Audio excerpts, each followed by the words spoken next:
O que eu quero explicar para você, paciente, é que existem dois tipos de sedações na odontologia. Na verdade, tem um terceiro, só que aí é na odontologia hospitalar. Aqui eu vou abordar as duas formas de sedação que nós utilizamos na clínica odontológica.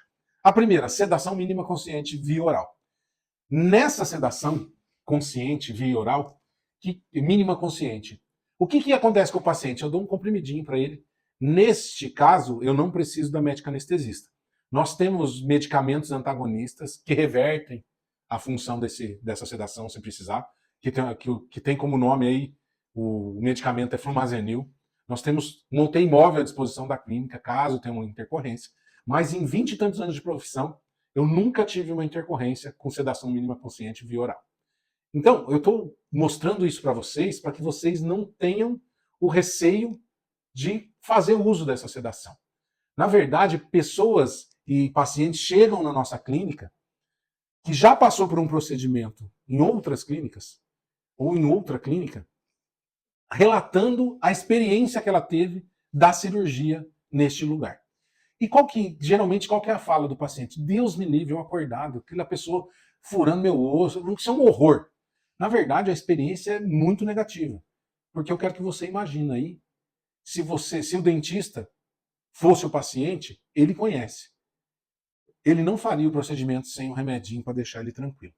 E aí entra em algumas outras nuances, porque o diabético e o hipertenso, se ele não tem, ele está ansioso, esse paciente está ansioso, ele está com medo da cirurgia. Não existe o paciente que vai fazer cirurgia de implante na boca toda, como é o caso de um protocolo, que ele não está ansioso. Quantos chegam na clínica relatando que não dormiu a noite anterior? Porque ia fazer a cirurgia no dia seguinte. E hoje a gente até faz uso de passar um remedinho, um medicamento para esse paciente, para ele dormir bem na noite anterior. Porque se ele não dormir, ele chega com pressão alterada, glicemia alterada, tudo alterado, porque ele está com medo. O medo faz com que a glicemia descompense e a pressão arterial, o paciente chega com a pressão lá 15/9, 15/10, 16, tem que abortar a cirurgia. Então, a sedação mínima consciente via oral, e vocês vão entender porque eu estou enfatizando via oral porque existe endovenosa. Essa sedação, ela é uma sedação extremamente segura, que elimina todas essas intercorrências de medo, descompensação de pressão, descompensação de diabetes, pânico. Ela remove, o paciente fica reativo. O que é isso? O paciente, se eu falar com ele, ele responde.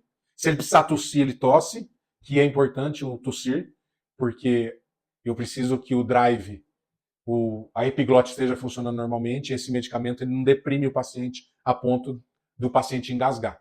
Então é importante que ele tussa. Esse paciente tem uma experiência muito melhor e a cirurgia corre tranquila. Então, esse é uma das formas da gente fazer sedação. Outra sedação, que aí é uma sedação um pouco mais importante, que aí a gente faz com um médico anestesista. Eu tenho a minha equipe, a Gatote, aliás, quero agradecer de pronto a doutora Priscila, um trabalho maravilhoso que ela faz com nossos pacientes. Nós entregamos uma experiência muito mais assertiva para esse paciente, uma cirurgia muito mais tranquila. E quando que nós utilizamos esse tipo de sedação? Poxa, eu vou fazer a boca inteira de implante. Pensa aqui comigo. Você acha mesmo que dá para fazer isso sem uma sedação, sem uma monitorização de 4 parâmetros? É impossível. Como que eu faço uma cirurgia desse porte sem o médico anestesista, sem a sedação? No nosso caso, na clínica, eu simplesmente deixo o paciente embora, eu não vou fazer. Eu uso a anestesista para que torne a cirurgia mais segura. Então, esse negócio que o paciente ele acha na cabeça dele que ele vai fazer uma anestesia geral, gente, não tem nada a ver. Anestesia geral, que é o terceiro tipo de anestesia que eu falei, é lá no hospital. Porque nós fazemos cirurgia bucomaxilofacial, que muitas cirurgias são nos hospitais. E aí sim, é uma anestesia geral, que o paciente está entubado, é uma outra realidade. As cirurgias ambulatoriais, que são as no consultório, são esses dois tipos de sedações que nós utilizamos. E eu quero que, de uma vez por todas, que vocês eliminem da cabeça de vocês que a sedação torna o procedimento mais arriscado. Muitíssimo pelo contrário.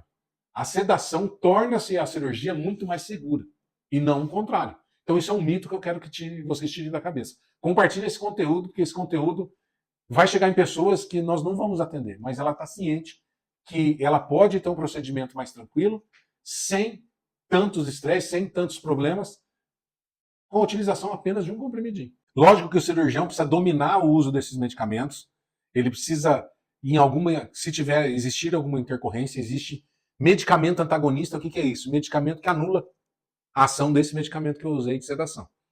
Tá? E compartilhando esses conteúdos, vocês vão estar ajudando pessoas. A gente não consegue atender todo mundo, é óbvio, mas nós estaremos ajudando pessoas a se orientarem e saberem quais as opções que elas têm. E não passe por tantos transtornos, que é o que a gente chega e vê na clínica todo dia. Pacientes com traumas, com fobias odontológicas por conta de procedimentos que não foram bem abordados pelo cirurgião. A abordagem que você faz com a parte medicamentosa, ela impacta diretamente na qualidade do procedimento. Eu vou falar por quê. Porque se eu tenho um paciente mais calmo, o cirurgião consegue pensar mais, fazer a cirurgia com mais calma. E cirurgia com mais calma significa excelência, porque ele consegue pensar, consegue raciocinar, sem ter aquele paciente reativo, nervoso e tenso, que faz com que o cirurgião opere mais rápido, para que acabe aquele procedimento e o paciente fique mais tranquilo, porque ele está tenso. Então, o objetivo é informar vocês que existem essas duas maneiras de fazer os procedimentos de implantes com esses dois tipos de sedação.